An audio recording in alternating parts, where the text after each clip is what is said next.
കൈകാലാവതില്ലാത്തവനാണ് ദൈവമേ, എന്തെങ്കിലും തരടേ. അമ്മ അമ്മോ അമ്മ അമ്മ അമ്മോ അമ്മച്ചേ, കൈകാലാവതില്ലാത്തവനാണ് ദൈവമേ, ഈ പാവപ്പെട്ടവരെന്തെങ്കിലും തരടേ. അമ്മ അമ്മ അമ്മ അമ്മ അമ്മ കൈകാലാവതില്ലാത്തവനാണ് ദൈവമേ, എന്തെങ്കിലും തരടേ. അമ്മ അമ്മോ അമ്മ അമ്മുമ്മോ, ചില്ലറയില്ലേ ചില്ലറ തരാം, ഒരു ആന്റിക്കാപ്പടാണ് ദൈവമേ. അമ്മോ പിച്ചക്കാരനാണ് ദൈവമേ. എന്ത് എന്തെങ്കിലും ചെവി കേൾക്കാം, തല കേട്ടൂടാ. അതെങ്ങനെ കേൾക്കും? ഒരുത്തനോട് അമ്മ അമ്മ എന്ന് അലറ വിളിച്ചോണ്ടിരിക്കല്ലേ? അത് തന്നെയാ പറഞ്ഞത്. എന്തെങ്കിലും കൊടുത്തു വിട്. പാരലൽ കോളേജ് ഒന്നും ഇപ്പൊ വലിയ ലാഭത്തിലല്ല. എന്റെ കയ്യിൽ കൊടുക്കാൻ പൈസ ഒന്നുമില്ല. എടാ എന്റെ ആ മേശക്കാളും എടുത്ത് കൊടുത്തു വിടാ. ദൈവമോ ചേട്ടോ, ഈ പാവപ്പെട്ട പിച്ചക്കാരന് എന്തെങ്കിലും ഡൊണേഷൻ തരടേ. അമ്മ അമ്മ അമ്മ അമ്മ അമ്മോ. നിർത്ത്, പാട്ട് നിർത്ത്. അമ്മുമ്മോ ഇല്ലമ്പോ.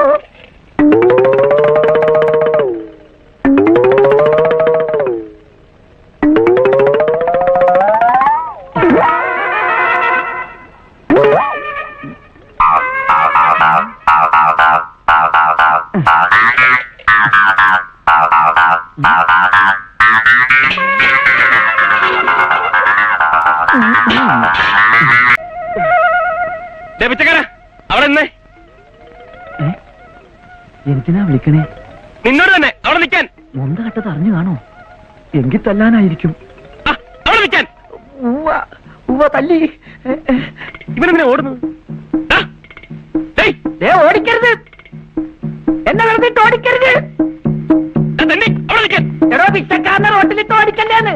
പിച്ചക്കാരനെ റോട്ടിലിട്ട് ഓടിച്ചാൽ ശിക്ഷ അറിയാമോ? IPC 304 വകുപ്പ് പ്രകാരം ജയിലിട്ട് പൂട്ടും.